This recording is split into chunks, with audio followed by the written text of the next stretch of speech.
Hello and welcome to Thought for September the 1st.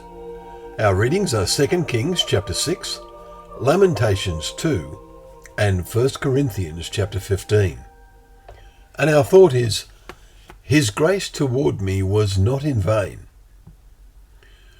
Paul expresses himself from his heart in the above words.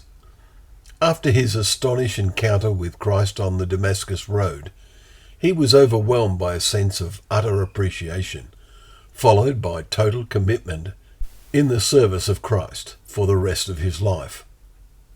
Our oft-quoted chapter 15 in Corinthians today must be read slowly, meaningfully, letting the emotion of Paul's message sink deeply into our minds. If there is no hope of resurrection, then it cannot be true that Christ was raised, and if Christ be not raised, your faith is futile, as he says in verse 17. All around them in Corinth, in this vibrantly worldly Greek city, people were sure they had immortal souls, and that the body was of no value.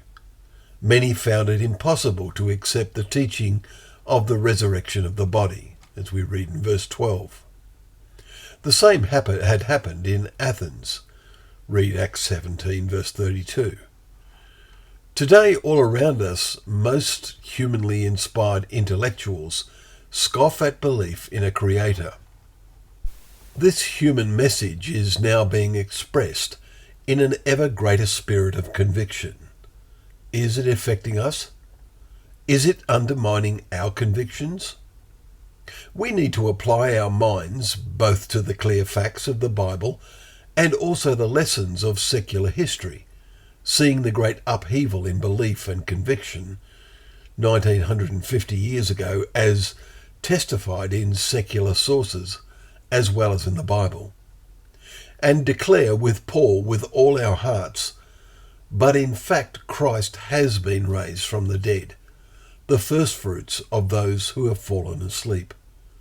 For as by man came death, by man has come also the resurrection of the dead. Verses 20 to 21. And true faithful believers like Paul will one day bear the image of the man from heaven, we read in verse 49. Indeed, in the final days, we shall not all sleep, but we shall be changed at the last trumpet. For the dead will be raised imperishable, and we shall be changed. Verses 51 and 52. Because Paul is totally concentrating on the reality of the resurrection, he does not mention there is also a judgment, but he does elsewhere, for instance in Romans chapter 2, verses 16 and Romans 14, verse 10. Our chapter concludes with a challenging message beginning with the significant word therefore.